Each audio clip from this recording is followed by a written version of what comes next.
विद्या भारती की online class में आप सभी का एक बार पुनः स्वागत है।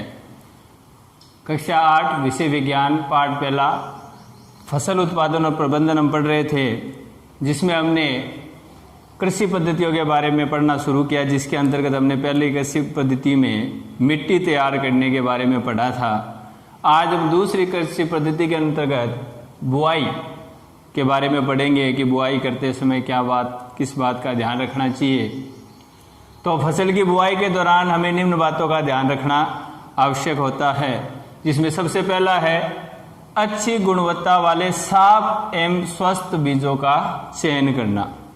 अब बीज होते हैं, अनाज होता है, तो उनमें कीड़े लग जाते हैं, उन्हें खोखला कर देते हैं। तो उन बीजों को बुआई में काम में लेने से पहले उनमें अच्छे बीजों का चयन करना बहुत ज़रूरी है, ताकि सभी बीज है वो पौधे बन जाएं। तो इसके लिए सबसे पहले क्या करते हैं कि जो बीज होते हैं उन बीजों को पानी में डाला जाता है। पानी में जब उनको डाला जाता है तो पानी में डालने पर उनमें से जो खोखले बीज होते हैं वो हल्के होते हैं, वो ऊपर तैरने लग जाते हैं, वो ऊपर आ जाते हैं, उन्हें अलग कर दिया जाता है। और जो भारी स्वच्छ बीज जो होते हैं वो नीचे बैठ जाते हैं, उन्हें बुआई में काम में लिया जाता है। एक तो ये विधि है।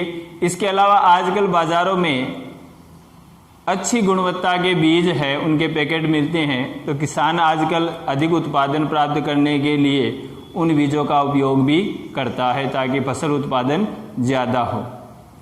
तो पहली बात होगी अच्छी गुणवत्ता वाले साफ व स्वस्थ बीजों का चयन। दूसरा ध्यान रखना है कि बीजों में बुआई के समय समान दूरी व गहराई बनी रहे, तथा बुआई के पश्चात बीज मिट्टी से ढक जाए, ताकि पक्षी बीजों को खा न सके। अब बीजों की बुआई करें तो उनके बीच में पर्याप्त दूरी रहनी आवश्यक है। इसके अलावा बुआई करते समय बीज है वो मिट्टी में पर्याप्त गहराई पर जाने चाहिए, और वो बुआई के दौरान पश्चात वो मिट्टी से ढक जाने चाहिए, अन्यथा पक्षी उन्हें खा लेंगे। तो इसलिए इस बात का भी ध्यान रखना बहुत ज़रूरी है। तीसरा है पौधों में पौधे अत्यधिक होने की स्थिति में कुछ पौधों को निकाल देना चाहिए। यानी पौधे यदि बहुत ज़्यादा पास हो तो उनमें से कुछ पौधों को निकाल देना चाहिए। क्योंकि पौधों का सूर्य का प्रकाश, पोषक पदार्थ और जल पर्याप्त मात्रा में प्राप्त हो सके। अब मान लीजिए पौधे ज़्यादा पास होंगे तो मिट्टी में पोषक तत्वों की मात्रा है वो कम होती है, तो सभी पौधों को पोषक तत्व कम मिलेंगे। इसलिए पौधों के बीच में पर्याप्त स्थान रहना जरूरी है, ताकि वो पोषक तत्व उनको मिल सके। अगर पौधे ज़्यादा पास होंगे तो सूर्य का प्रकाश है वो सभी पौधों को पर्याप्त नहीं मिलेगा, पानी सभी पौधों को पर्याप्त नहीं मिलेगा। तो इस बात का ध्यान रखने के लिए पौधों के बुआई के दौरान अगर पौधे ज़्यादा पास हो गया तो उनमें से कुछ पौधों को जड़ सहित निकाल देना चाहिए, ताकि अन्य पौधे हैं वो पर्याप्त वृद्धि कर सके, उत्पादन दे सके। और इसके अलावा बुआई में काम में लिए जाने वाले औजार, एक परंपरागत औजार है जो पुराने समय में काम में लिए जाते थे। तो परंपरागत रूप से काम में लिया जाने वाला जो औजार है वो ऊपर से इस प्रकार की कीप की आकृति का होता है, नीचे उसमें 2 या 3 नलियां होती हैं। इसमें ऊपर से बीज डाले जाते हैं जो हल से जुड़े हुए रहते हैं। ये हल से जुड़े हुए रहते हैं, इनमें ऊपर से बीज डालते हैं। बीज इस नली में से होके जो नीचे से ये नुकीले होते हैं, ताकि वो मिट्टी में भेदकर बीज को अंदर प्रवेश करा सके। तो इस प्रकार की संरचना काम में ली जाती जी। तो काम में लिया जाने वाला औजार ऊपर से कीप आकृति का होता है, जिसमें बीज डालने पर वह 2 या 3 नुकीले सिरे वाले पाइपों से गुजरता है, और ये सिरे मिट्टी को भेदकर बीजों को मिट्टी में स्थापित कर देते हैं। इस विधि में हम पशुओं का इस्तेमाल करते हैं, बैल का, ऊंट का, इनका इस्तेमाल किया जाता है। और आजकल जो विधि काम में ली जाती है सीड्रिल विधि, जो ट्रैक्टर के माध्यम से चलाई जाती है। आजकल बुआई के ट्रैक्टर द्वारा संचालित बुआई में ट्रैक्टर द्वारा जो संचालित होती है सीड ड्रिल का उपयोग किया जाता है। अब सीड ड्रिल से क्या होता है श्रम का काम कम करना पड़ता है, कम व्यक्तियों की आवश्यकता होती है और समय की भी बचत होती है। और इससे फायदा क्या है, जो हमने यहाँ पे दूसरा बिंदु पढ़ा था कि सीड ड्रिल से क्या फायदा है। सीड ड्रिल से फायदा ये है कि इससे जो बीज है वो पर्याप्त गहराई पे चले जाते हैं और बुआई के पश्चात बीज को अच्छी तरह से मिट्टी से ढक भी देते हैं ताकि पक्षी उन बीजों को खा न सके। तो सीड ड्रिल से बुआई के ये फायदे भी हैं। अब हम आगे तीसरा हम खाद और उर्वरक मिलाने के बारे में, तीसरी जो कृषि पद्धति है उसके बारे में पढ़ते हैं। खाद व उर्वरक मिलाना। खाद व उर्वरक क्या है? मिट्टी में लगातार पौधे उगाते रहने से मिट्टी में पोषक तत्वों की कमी हो जाती है। उस कमी को पूरा करने के लिए मिट्टी के अंदर कुछ पोषक पदार्थ युक्त पदार्थ मिलाए जाते हैं जिन्हें हम खाद या उर्वरक कहते हैं। तो वे पदार्थ जिन्हें मिट्टी में पोषक स्तर बनाए रखने के लिए मिलाया जाता है ताकि मिट्टी में जो पोषक तत्व कम हो गए हैं उनकी वापस पुनः पूर्ति हो सके, तो उन पदार्थों को हम खाद या उर्वरक कहते हैं। हम खाद के बारे में अलग पढ़ेंगे, उर्वरक के बारे में अलग पढ़ेंगे। सबसे पहले हम खाद के बारे में पढ़ते हैं कि खाद क्या है। खाद एक कार्बनिक जैविक पदार्थ है। कार्बनिक जैविक पदार्थ का मतलब ये जीव जंतुओं, पेड़ पौधों के जो अपशिष्ट पदार्थ होते हैं, जीव जंतुओं के मलमूत्र हैं, पेड़ पौधों की पत्तियां हैं, डंठल है, उनसे जो तैयार पदार्थ होता है। तो खाद एक कार्बनिक जैविक पदार्थ है जो जंतु व पादपों के अपशिष्ट पदार्थों से अपघटन से तैयार किया जाता है। खाद दो प्रकार के होते हैं। पहला होता है कंपोस्ट और दूसरा होता है वर्मी कंपोस्ट। जो कंपोस्ट खाद होती है, आपको ये ध्यान में रखना है विशेष रूप से कि जो कंपोस्ट खाद होती है वो मिट्टी में जो सूक्ष्म जीव अपघटक जिनको हम बोलते हैं उनसे तैयार होती है।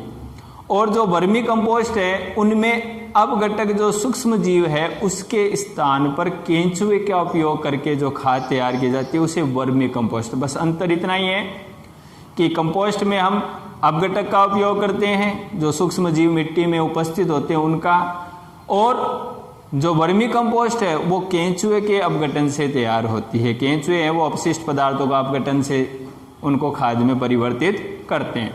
तो कंपोस्ट पौधे व जंतुओं के अपशिष्ट पदार्थों को गड्ढे में डालकर ढक दिया जाता है। एक गड्ढा जिसके अंदर जो भी मलमूत्र है, पेड़ पौधों की पत्तियां हैं, जो भी अपघटनीय जो कचरा है उस कचरे को जब गड्ढे में डाल दिया और उस गड्ढे को ऊपर से मिट्टी डालकर उस पर थोड़ा उसे गीला कर देते हैं, नम कर देते हैं, जिसका मिट्टी में उपस्थित जो अपघटक द्वारा अपघटन कर दिया जाता है। तो मिट्टी के अंदर जो सूक्ष्म छोटे छोटे जो जीव होते हैं वो उस पदार्थों का जो हमने गड्ढे में डाले हैं जैविक पदार्थ उनका अपघटन कर देते हैं और इस अपघटित पदार्थ को कंपोस्ट कहते हैं। और वो जो खाद बनती है उसे हम कंपोस्ट खाद कहते हैं। और अभी मैंने आपको बताया कि अपघटक की जगह उस गड्ढे में हमने अपशिष्ट पदार्थ डाले और उसमें केंचुए डाल देते हैं और फिर केंचुए के माध्यम से जो अपघटन से तैयार होती है खाद, केंचुए द्वारा अपघटन से तैयार खाद को हम वर्मी कंपोस्ट कहते हैं। बस इनमें ये अंतर है, कंपोस्ट और वर्मी कंपोस्ट। अब खाद के क्या लाभ है? तो खाद के लाभ है पहला कि इससे मिट्टी की जल धारण क्षमता में वृद्धि होती है। खाद युक्त जो मिट्टी होती है वो छिद्र युक्त होती है, उसकी जल धारण क्षमता ज्यादा होती है ताकि पौधे को ज्यादा से ज्यादा जड़ों को जल प्राप्त हो। दूसरा, इससे मिट्टी सरंध्री हो जाती है, रंध्र युक्त हो जाती है, जिससे गैसों का विनिमय आसानी से हो और जड़ों को फैलने के लिए पर्याप्त स्थान भी मिल जाता है। गैसें भी है वो जड़ों तक आसानी से पहुंच जाती है। दूसरा फायदा ये। तीसरा, खाद युक्त मिट्टी जीवाणुओं की संख्या में तेजी से वृद्धि करती है और जो जीवाणु जो मिट्टी में पाए जाते हैं वो खाद बनाने में या अन्य कार्यों में पौधों के लिए उपयोगी होते हैं, तो उनमें तेजी से वृद्धि होती है। चौथा, मिट्टी के गठन में सुधार होता है। मिट्टी की जो संरचना है उसका गठन है उसमें सुधार होता है, जिससे उसकी जल धारण क्षमता है, जड़ों के फैलने की क्षमता है, पोषक पदार्थों की उपस्थिति है, उन सब में मात्रा में सुधार होता है। और लास्ट है, मिट्टी में पोषक पदार्थों की पूर्ति होती है, क्योंकि खाद मिलाने से जो पोषक पदार्थ जो मिट्टी में कम हो गए उनकी पुनः पूर्ति हो जाती है। अब हम आगे बढ़ते हैं उर्वरक के बारे में। अब हम उर्वरक के बारे में और बढ़ते हैं। हमने खाद के बारे में पढ़ा, अब उर्वरक के बारे में। उर्वरक क्या है? उर्वरक वे रासायनिक पदार्थ है जो पोषक पदार्थों से समृद्ध होते हैं। उर्वरक में खाद की तुलना में पोषक पदार्थों की मात्रा ज़्यादा होती है, और जो उर्वरक होते हैं मिट्टी में जो भी पोषक पदार्थ की कमी होती है उन सभी की लगभग पूर्ति करते हैं, क्योंकि ये अलग अलग प्रकार के पोषक पदार्थ इनमें पाए जाते हैं। खाद है वो सभी पोषक पदार्थों की पूर्ति नहीं करता, उर्वरक है वो सभी पोषक पदार्थों की पूर्ति करते हैं। तो ये पोषक पदार्थों से समृद्ध होते हैं जिनका उत्पादन फैक्ट्रियों में किया जाता है। रासायनिक पदार्थ हैं जो फैक्ट्रियों में तैयार किए जाते हैं, उर्वरक कहलाते हैं। जैसे यूरिया है, अमोनियम सल्फेट है, सुपर फॉस्फेट है, पोटास, KOH है, NPK, nitrogen, phosphorus, potassium. N nitrogen, P phosphorus और K पोटेशियम, तीनों से मिलकर बना हुआ होता है। तो ये कुछ उर्वरकों के उदाहरण हैं। उर्वरक है वो खाद से वैसे तो ज़्यादा उपयोगी है, लेकिन इनके नुकसान बहुत है। उर्वरक में क्या है, रासायनिक पदार्थ पाए जाते हैं जिनका ज़्यादा उपयोग करने से, लगातार लंबे समय तक उपयोग करने से ये मिट्टी की जो उत्पादन क्षमता है उसमें पोषक पदार्थों की मात्रा तो बढ़ाते हैं, लेकिन जो उत्पादन क्षमता धीरे धीरे ख़त्म कर देते हैं।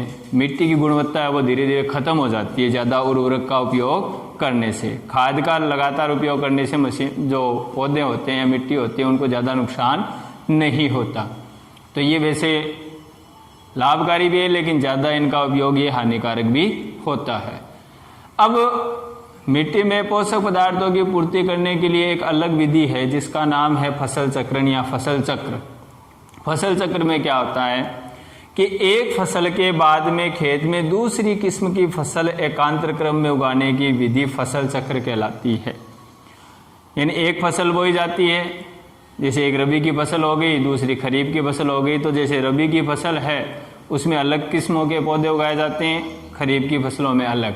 जैसे इसमें मुख्यतः क्या होता है कि जैसे खरीफ की फसल उगाई तो खरीफ की फसल के दौरान फलीदार पौधे बोए जाते हैं, जैसे मटर है, चना है, मटर है, मोठ है, मूंग है। जो फलीदार पौधे होते हैं इनका उत्पादन किया जाता है। और फलीदार पौधों का उत्पादन करने से क्या फायदा है कि फलीदार जो पौधे होते हैं उनकी जड़ों में मूल ग्रंथिकाएं पाई जाती है, और उन मूल ग्रंथिकाओं में राइजोबियम जीवाणु पाए जाते हैं। और जो राइजोबियम जीवाणु जो मूल ग्रंथिकाओं में फलीदार पौधों की जड़ों में जो पाए जाते हैं, जिन्हें हम लेग्यूमिनेसी कुल के पादप बोलते हैं, उनमें जो राइजोबियम जीवाणु है जो वायुमंडल में अपने जो नाइट्रोजन है उसको नाइट्रेट और नाइट्राइड में बदलते हैं। क्योंकि पौधे डायरेक्ट नाइट्रोजन कभी ग्रहण नहीं करते, वो नाइट्रेट नाइट्राइड में के रूप में ग्रहण करते हैं ताकि पौधे की जड़ों द्वारा उनका अवशोषण हो सके।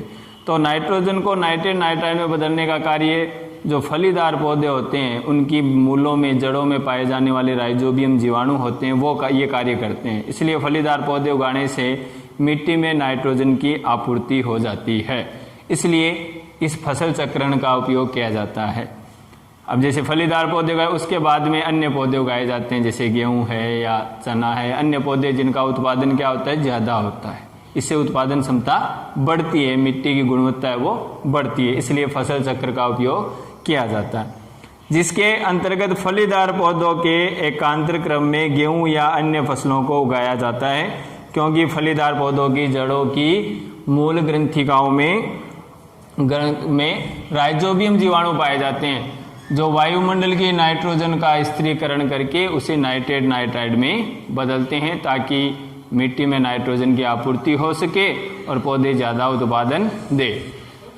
अब ये हो गई फसल चक्र की बात। अब हमने खाद और उर्वरक के बारे में पढ़ा, तो खाद और उर्वरक के बारे में पढ़ने में हमें उनके अंतर के बारे में प्रश्न पूछा जाता है।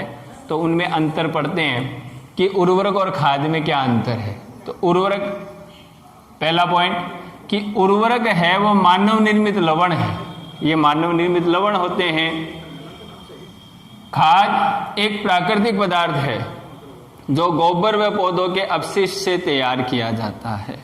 जो पौधे और गोबर जो पौधे के अपशिष्ट है और गोबर है उनके अपघटन से तैयार पदार्थ होता है वो खाद होते हैं। और ये उर्वरक है वो मानव निर्मित जो फैक्ट्रियों में तैयार किए जाते हैं। दूसरा, इनका उत्पादन फैक्ट्रियों में किया जाता है और इनका निर्माण खेतों में किया जाता है। गड्ढे खोद के अपशिष्ट पदार्थों को डालकर केंचुए या अपघटक पदार्थों से किया जाता है। तीसरा, उर्वरक से मिट्टी को ह्यूमस प्राप्त नहीं होती, जो मिट्टी की संरचना उसमें सुधार नहीं होता, ह्यूमस नहीं बनता कहने का मतलब। जबकि मिट्टी को प्रचुर मात्रा में खाद से ह्यूमस प्राप्त होता है, जिससे मिट्टी छिद्रयुक्त होती है, जिससे जड़ें वृद्धि कर सके, जल अवशोषण क्षमता बढ़े। चौथा है, उर्वरक में पोषक पदार्थ प्रचुर मात्रा में। उर्वरक लगभग सभी पोषक पदार्थों की आपूर्ति करता है, क्योंकि इसमें जो प्रचुर मात्रा में पोषक पदार्थ पाए जाते हैं। खाद में पोषक पदार्थों की मात्रा हालांकि कम होती है, खाद में पोषक पदार्थों की मात्रा कम होती है। उर्वरक पर्यावरण प्रदूषक होते हैं, इनका लगातार लंबे समय तक उपयोग करने से ये प्रदूषण फैलाते हैं। और ये पर्यावरण प्रदूषक नहीं होते, चाहे इनका लगातार उपयोग करने से ये मिट्टी को कोई भी नुकसान या पर्यावरण को कोई भी नुकसान नहीं पहुंचाते। तो आज हमने उर्वरक और खाद के बारे में पढ़ा, हमने 3 कृषि पद्धतियों के बारे में अभी तक पढ़ा है। आगे हम फसल चक्र के बारे में पढ़ा, आगे हम अन्य जो भी कृषि पद्धतियाँ उनके बारे में अगले वीडियो में पढ़ेंगे। तब तक आप इसका अध्ययन करें, इसमें जो भी नोट्स हैं वो तैयार करें। तब तक के लिए धन्यवाद। जय हिंद, जय भारत।